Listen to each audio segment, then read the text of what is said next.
नमस्कार, हमारे इस खास बुलेटिन में आपका स्वागत है। अगले आधे घंटे में दिखाएंगे आपको हरियाणा और हिमाचल की कुछ अहम और बड़ी खबरें। बुलेटिन की शुरुआत हिमाचल की एक ऐसी खबर के साथ जहां आस्था की अनूठी झलक दिखी।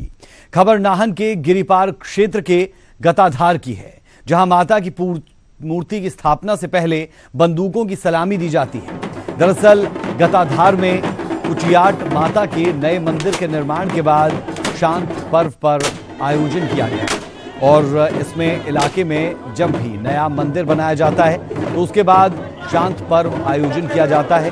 मूर्ति की विधिवत तरीके से मंदिर में प्रतिष्ठा की जाती है और स्थानीय निवासी बंदूकों से सलामी देते हैं।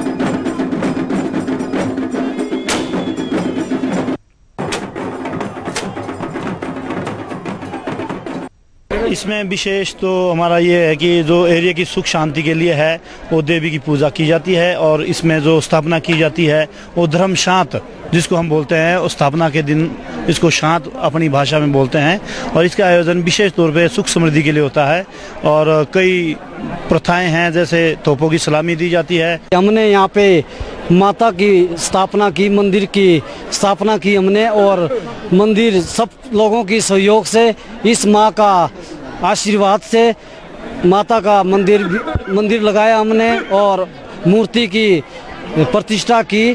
तो सभी गांव वालों का भरपूर सहयोग रहा इसमें और हम लोगों ने कि ये व्यवस्था की कि माता का स्नान हरिद्वार से लगा के मूर्ति की प्रतिष्ठा की। ये हमारा एक बहुत पुराना वो है, हमारा जो रीति रिवाज है उसके अनुसार हो रहा है। जो हमारी कुलिष्ट देवी है, इसकी जो हमारी प्रथा है बहुत पुरानी है। ये हमारा जो ये पंडित जी का जो मंदिर बना है इस गांव में, ये बहुत पहले से यहाँ पे हमारा कुलिष्ट देवता पार है पंजाब में, वहाँ से इसकी एक छोटी सी मूर्ति लाई थी और आज यहाँ पर एक बहुत बड़ा मंदिर बनाया गया है और मूर्ति की प्रतिष्ठा भी की गई।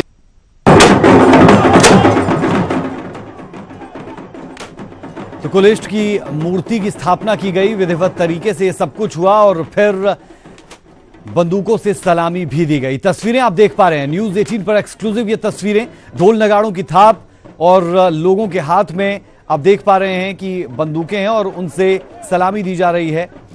नाहन से हमारे संवाददाता सतीश शर्मा हमारे साथ जुड़े हैं। सतीश, ये कैसी आस्था का केंद्र बना है कि हम देखते हैं कि हाथों में बंदूकें हैं और फायरिंग की जाती है और लोग नाचते हुए नजर आते हैं, जरा समझाएं। देखिए ना, सबसे पहले तो मैं बताना चाहूंगा कि ये परंपरा है, सदियों से चली आ रही है और खासकर गिरिपार का जो समूचा इलाका है यहाँ पर ये शांत पर्व जो मनाया जाता है। दरअसल जब भी यहाँ कोई नया मंदिर बनता है तो शांत पर्व का आयोजन यहाँ पर किया जाता है और उस दौरान जो है वो मूर्ति के मंदिर में की जाती है।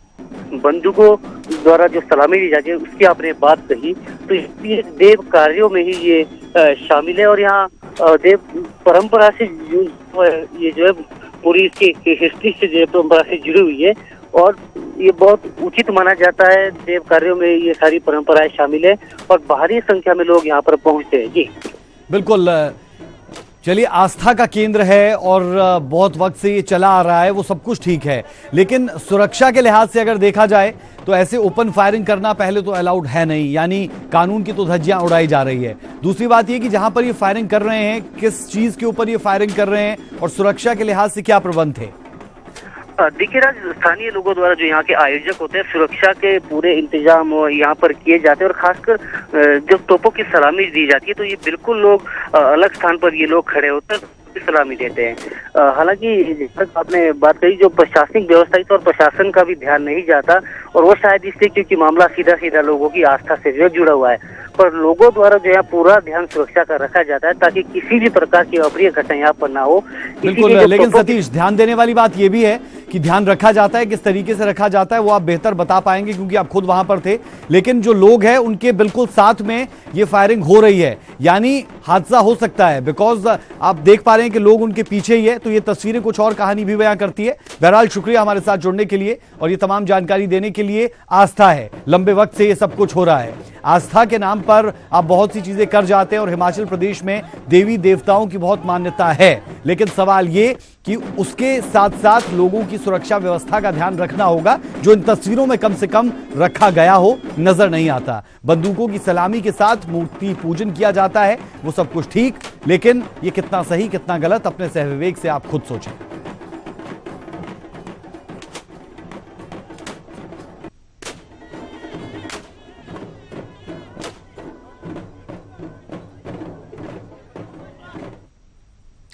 हरियाणा के रेवाड़ी में बदमाश बेखौफ है, उन्हें रत्ती भर भी खाकी का खौफ नहीं है। ये हम नहीं कह रहे, तस्वीरें कह रही हैं। सीसीटीवी में कैद हुई ये तस्वीरें संघिका बास मोहल्ले की है, जहां बदमाशों ने एक मकान पर फायरिंग की। बताया जा रहा है कि ये बदमाश झोटा गैंग के सदस्य है। फायरिंग के बाद बदमाश एक मकान में छुपे, जिसके बाद मौके पर पहुंची पुलिस ने एक लेडी डॉन समेत 3 बदमाशों को गिरफ्तार किया, जिनके पास से देसी कट्टा भी बरामद किया गया। वैसे बीते हफ्ते में ऐसा ये पहला मामला नहीं है। 4 दिन पहले भी शहर के गुर्जरवाड़ा में एक शख्स की गोली मारकर हत्या कर दी गई थी। बदले की भावना के चलते आरोपी के भाई की भी हत्या हुई थी। उन दोनों मामलों में पुलिस के हाथ अभी भी खाली है। 5 लोग हैं, पहले भी 5 दिन पहले मेरा घर हमला कर चुके हैं। कभी आते भी हो, बच्चों को गाड़ी देख के चला गया, मैं ठेके पे चला गया हुआ था, बच्चे मेरे साथ थे। फिर कल रात को आए, कभी पैसे मांगते हैं, कभी शराब के लिए पैसे मांगते हैं, कभी शराब मांगते हैं, आ जाते हैं रोज।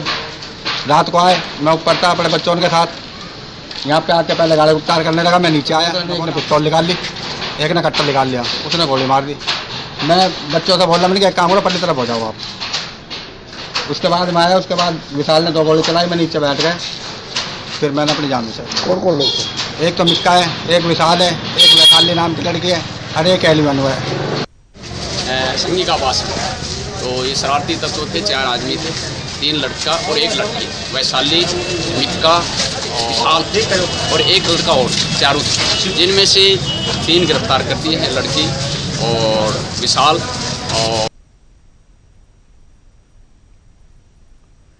दहशत फैलाने की कोशिश है और हम जानते हैं कि रेवाड़ी में झोटा गैंग काफी सक्रिय नजर आती है, लेकिन जब नाम पता है, पुलिस को सब कुछ पता है, तो फिर दिक्कत कहां है, गिरफ्तारियां क्यों नहीं हो पाती। रेवाड़ी से हमारे संवाददाता पवन हमारे साथ जुड़े हैं। पवन, अपडेट्स क्या है, कोई गिरफ्तारी हुई अब तक? देखिए, इस मामले में पुलिस ने 3 लोगों को गिरफ्तार कर लिया है। जो लेडी डॉन थी उसको भी गिरफ्तार कर लिया है।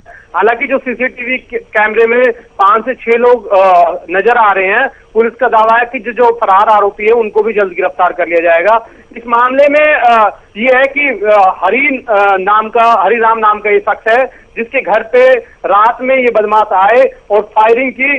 फायरिंग करने के बाद में ये बदमाश किसी एक मकान में छुप गए, जिसके बाद और पूरी जो ये घटना है ये सीसीटीवी कैमरे में कैद हो गई, जिसके बाद पुलिस को सूचित किया गया और पुलिस ने इस मामले में तत्परता दिखाते हुए पवन, ये फायरिंग की क्यों गई, कारण क्या है, क्या कारण पता चल पाया कि इस वारदात को अंजाम दिया क्यों गया?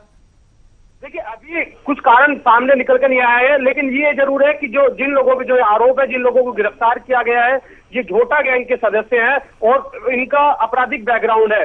अभी ये पुलिस की गिरफ्त में है। पूछताछ में सामने आएगा कि हरिराम के घर फायरिंग करने के पीछे क्या काम रहा। जी चलिए, बेहद शुक्रिया इस अपडेट के लिए। तो 3 लोगों को गिरफ्तार कर लिया गया है, लेकिन अभी भी कुछ लोग ऐसे हैं जो गिरफ्त से बाहर बताए जा रहे हैं।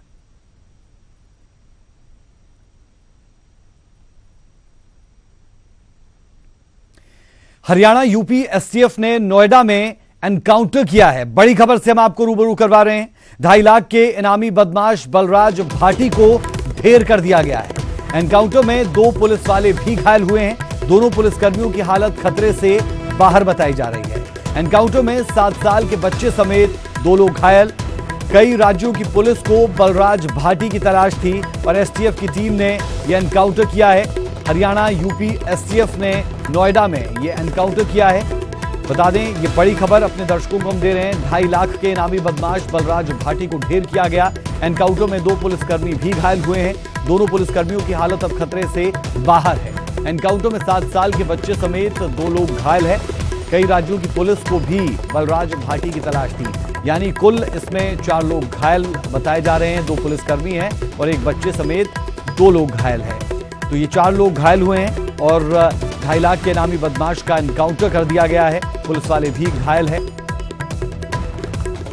यूपी एसटीएफ ने नोएडा में इस एनकाउंटर को अंजाम दिया है। हम लगातार देखते हैं जब एनकाउंटर्स किए जाते हैं उसके बाद सवाल भी उठते हैं। इस मामले में कैसे आगे बढ़ती है पुलिस और क्या कार्रवाई इस पर होती है, किस तरीके से परत खुलती है इस पूरे मामले की, ये देखने वाली बात रहेगी। क्योंकि यूपी एसटीएफ ने नोएडा में एनकाउंटर ये किया है। 2.5 लाख के इनामी बदमाश बलराज भाटी को ढेर कर दिया गया। एनकाउंटर में 2 पुलिसकर्मी घायल बताए जा रहे हैं। दोनों पुलिसकर्मियों की हालत हालांकि अब खतरे से बाहर है। हमारे संवाददाता धर्मवीर शर्मा हमारे साथ जुड़े हैं। धर्मवीर, अपडेट्स क्या है, कैसे भाटी की जानकारी मिली यूपी एसटीएफ को और उसके बाद इस एनकाउंटर को अंजाम दिया गया, अपडेट्स क्या? देखिए, हरियाणा एसटीएफ को इसकी जानकारी थी और सुबह करीब 10 10:30 बजे के आसपास जो है नोएडा के जो सेक्टर 35 है उस इलाके में इसका पीछा कर रही थी हरियाणा एसटीएफ। उसी दौरान जो भाटी है ये अपनी एक स्विफ्ट गाड़ी से जा रहा था। उसी दौरान जब इसे पता लगा कि पुलिस इसका पीछा कर रही तो इसने फायरिंग करनी शुरू कर दी और जब पुलिस के ऊपर इसने फायरिंग की तो उसके बाद पुलिस ने भी जवाबी कार्रवाई की और उसी दौरान जो भाटी है उसने उसकी जो गोली है वो 2 कांस्टेबल्स को लगी। इसके साथ साथ एक 7 साल के बच्चे और एक आदमी को भी गोली घायल हुए हैं इस पूरे इस घटनाक्रम में। उसके बाद जो पुलिस है उसने घेराबंदी करके ढेर कर दिया भाटी को। भाटी पर करीब 2.5 लाख का इनाम था। इसके साथ साथ ना सिर्फ गुरुग्राम बल्कि जो आसपास के जितने भी राज्य हैं, चाहे वो यूपी हो, चाहे राजस्थान हो, चाहे हरियाणा हो, सबको कहीं ना कहीं भाटी की तलाश थी। क्योंकि भाटी पर कई सारे मुकदमे दर्ज थे, कई हत्या और लूटपाट जैसी संगीन जो अपराध है उनको अंजाम दिया था इसने। और उसके बाद लगातार हरियाणा पुलिस कहीं ना कहीं इसकी तलाश कर रही थी। अब जब एसटीएफ को ये जानकारी मिली तो उसके बाद घेराबंदी की गई और आज उसे ढेर कर दिया गया।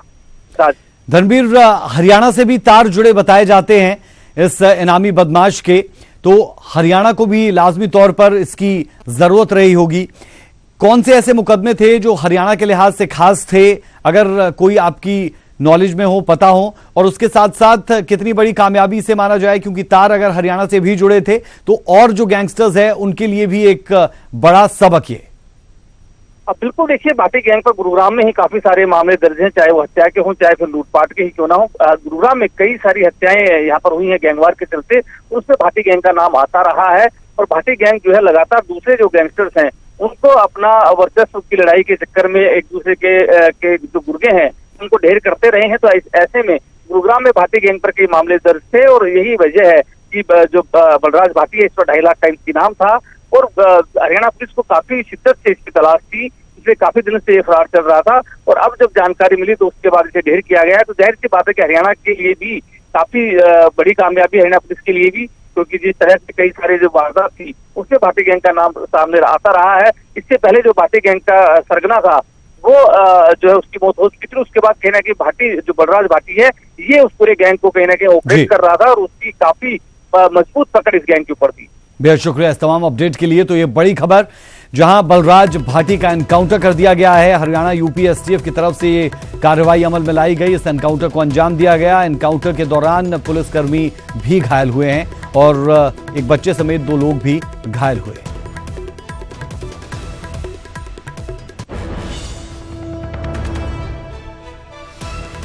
बात करते हैं गुड़िया केस की। गुड़िया केस में गिरफ्तार आरोपी नीलू ने अपना जुर्म कबूल कर लिया है।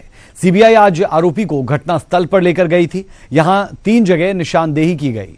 सीबीआई की टीम के साथ न्यूज 18 की टीम भी ग्राउंड जीरो पर पहुंची।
जी, ये लड़के के बारे में पूछा। कौन है ये लड़का? वो ये चिरानी वाला। चिरानी है? हाँ जी। क्या नाम है? केवल नीलू नीलू बोलते हैं ना। नीलू है? हाँ जी। अच्छा, कहाँ का है ये? वो है मंडी किधर साइड का है। अच्छा, मंडी का है। अच्छा, हम तो ये मंडी का है बोलता है, चिरानी आपसे शराब लेता था? लेता था एक दो बार ऐसे। अच्छा, एक दो बार लिए, फिर उसके बाद नहीं, फिर दोबारा भी आया था, फिर नहीं मिला इधर। अच्छा, नहीं मिला। ये गायब था उस टाइम से? उस टाइम से ये गायब था। उस टाइम से गायब था, है ना? फिर एक बार बोल अब तो इसने हाँ बोल दिया सारा सीबीआई के पास कि हाँ मैंने किया है। कैसे? और कौन लोग हो गए इसके साथ? और कौन ये तो पता ही नहीं लगा ना। कोई ऐसे पता लगता तो हम भी तो कहाँ छोड़े थे जी। हम भी तो फैमिली वाले, हमें भी बड़े बड़े बच्चे। सीबीआई ने क्या पूछा फिर आपसे? यही पूछा है। यही पूछा कि ये कब आया? हाँ, ये पहले से कब तक देखा तुझे? अच्छा, आपने कब देखा? हाँ, दो बार तक आया, दोबारा देखा। अब देखना होगा कि यहाँ से कौन कौन सी कड़ियां सीबीआई ने जोड़ी हैं, आखिर कौन से वो एविडेंस है वो जुटाए हैं, साक्ष्य जुटाए हैं, जिनके आधार पर इस मामले पर खुलासा होगा। कोटखाई के वानकूवर से मेरे सहयोगी दीपक राणा के साथ रणबीर सिंह, न्यूज़ 18 हिमाचल। इस पूरे प्रकरण को 10 महीने से ज्यादा का वक्त बीत चुका है। पहले पुलिस, फिर एसआईटी और अब सीबीआई इस मामले की जांच कर रही है। आपको इस रिपोर्ट के जरिए समझाते हैं आखिर इस पूरे मामले में अब तक क्या क्या हुआ।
हाँ जी, ये लड़के के बारे में पूछा।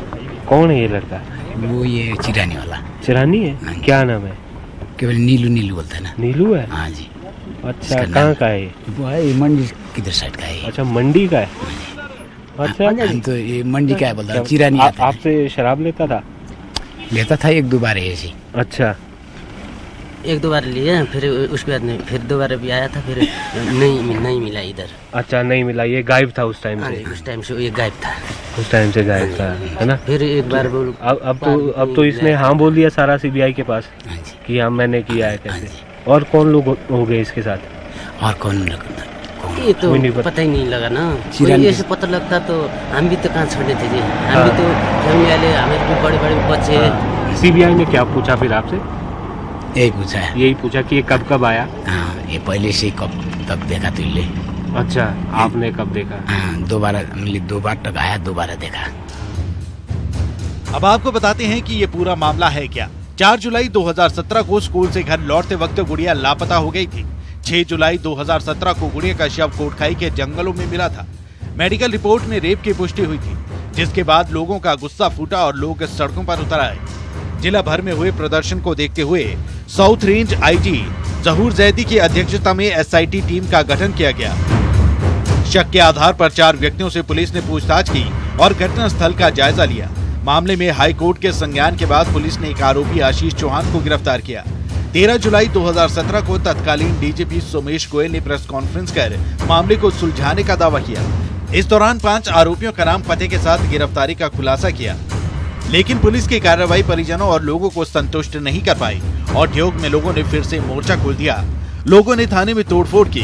स्थिति को देखते हुए तत्कालीन सीएम वीरभद्र सिंह ने सीबीआई जांच के आदेश दिए और प्रधानमंत्री को पत्र लिखकर सीबीआई जांच की सिफारिश की। 19 जुलाई 2017 को इस मामले में नया मोड़ आया। कोटखाई में लॉकअप में एक आरोपी सूरज की हत्या कर दी गई। पिकअप चालक राजू पर हत्या का केस दर्ज किया गया। माहौल तनावपूर्ण हो गया। हाई कोर्ट में गुड़िया केस की सुनवाई हुई और कोटखाई थाने के एसएचओ और मुंशी को सस्पेंड कर दिया गया।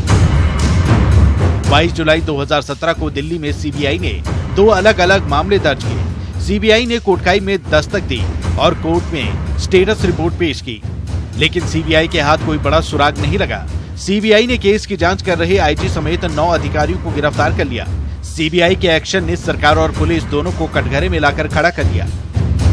मामले में एक पत्र वायरल हुआ जिसमें हिरासत में हत्या मामले में कई खुलासे किए गए, लेकिन सीबीआई को हाई कोर्ट से कई बार फटकार लगाई गई। सीबीआई ने हाई कोर्ट की फटकार के बाद दावा किया था कि 25 अप्रैल से पहले गुड़िया के हत्यारे सलाखों के पीछे होंगे। अब सीबीआई की ओर से गुड़िया रेप एंड मर्डर केस में हुई पहली गिरफ्तारी से पता चल गया है कि सीबीआई अपने दावे पर अमल कर रही है। उम्मीद है कि अब जल्द गुड़िया के सभी गुनहगार सलाखों के पीछे होंगे और गुड़िया को इंसाफ मिलेगा।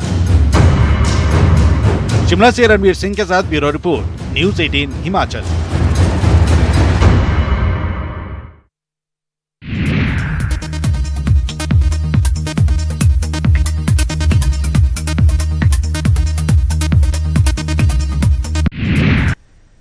तो गुड़िया प्रकरण जिसने पूरे हिमाचल को हिलाकर रख दिया, सियासत भी इस मसले पर खूब हुई। शिमला से हमारे संवाददाता रणवीर सिंह हमारे साथ जुड़ रहे हैं।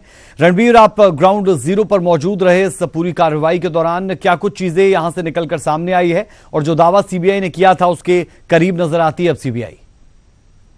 आज सीबीआई ने जिस तरह से जो कार्रवाई की है, ये लगता है कि जिस तरह की सीबीआई का काम करने का तरीका है, अगर किसी को गिरफ्तार घोषित किया है तो निश्चित तौर पर सीबीआई के पास कुछ पुख्ता जो अहम जो सबूत है उसके हाथ लगे हो। जो भी जिस तरह से हमारे सूत्र भी बता रहे हैं राज की इस आरोपी ने अपना जो है जुर्म कबूल किया है। इसके बाद इस तरह से जो प्रक्रिया होती है, जब कोई आरोपी जुर्म कबूल करता है तो उसकी निशानदेही के लिए घटनास्थल का दौरा किया जाता है और वहां पर उससे पूछताछ होती है। तो कुल ऐसा ही आज दिखा। यहाँ पर देखिए, सुरक्षा व्यवस्था एक अहम मुद्दा था। जिस तरह से जनाक्रोश पूरे हिमाचल में था इस घटना को लेकर, आरोपी पर जो है हमले भी हो सकते थे, इस दृष्टि से आज जो है पूरे शिमला जिला को अलर्ट पर रखा गया था। वहां पर भारी तादाद में जो है घटनास्थल पर जो है पुलिस बल मौजूद था। तो 3 जगह पर निशानदेही की गई है राज। सबसे पहले जो दांडी जंगल है, जहां पर ये चरानी बताया जा रहा है कि जो जहां उसका डेरा था, जो दांडी बिल्कुल। और रणवीर, ये तमाम बातें हमने अपने दर्शकों को बताई हुई। जानना ये भी चाहेंगे इस गिरफ्तारी के बाद और गिरफ्तारियां हो सकती है, इस पर क्या जानकारी आगे किस तरीके से बढ़ सकती है? सीबीआई कोई जानकारी मिली हो? देखिए, अब जिस तरह से कोर्ट की जो तारीख है वो नजदीक आ रही है राज। 25 अप्रैल को कोर्ट में जो है स्टेटस रिपोर्ट दाखिल करनी है, तो ऐसे में ये माना जा रहा था कि संभव है एक सस्पेक्ट और ये बताया जा रहा है, जो हमें जानकारी निकल कर आ रही है, जो इसका जो है खुलासा इस शख्स ने किया, इस आरोपी ने किया है, तो उसकी तलाश शायद से सीबीआई कर रही है या फिर कुछ और सबूत जो है जुटाए जा सकते हैं। और यहाँ पर आज भी देखिए पूछताछ हुई है कुछ और लोगों से। इस आरोपी से तो पूछताछ निशानदेही के दौरान 3 जगह पर हुई है, लेकिन यहाँ पर ये संभव है कि शायद आज की रात या कल की तारीख में कोई और गिरफ्तारी इसमें हो सकती है। जी राज, बेहद शुक्रिया इस तमाम अपडेट के लिए। ग्राउंड जीरो पर न्यूज़ 18 की टीम पहुंची। सीबीआई इस आरोपी को लेकर जब यहां पहुंची, साथ में न्यूज़ 18 की टीम भी लगातार लगी हुई थी और जो आसपास के लोग थे उनसे भी इस दौरान बातचीत की गई। जिस आरोपी को लेकर यहां पर पहुंची थी सीबीआई की टीम, उसके तार किस तरीके से इस जगह से जुड़े हैं और जो आसपास के लोग हैं वो इसे कितना जानते हैं। उन लोगों ने यह भी बताया कि ये शख्स यहां पर उस पूरी वारदात के बाद से लेकर गायब था। तो गुड़िया गैंगरेप और हत्याकांड में यह बड़ा खुलासा हुआ है। आरोपी जो गिरफ्तार था उसे निशानदेही के लिए यहां पर लाया गया और अब आगे सीबीआई कैसे बढ़ती है आने वाले दिनों में ये देखने लायक होगा। लेकिन सीबीआई ने यह दावा किया था कि जल्द ही वो इस केस को सुलझा लेगी और वो उसके करीब अब नजर भी आ रही है।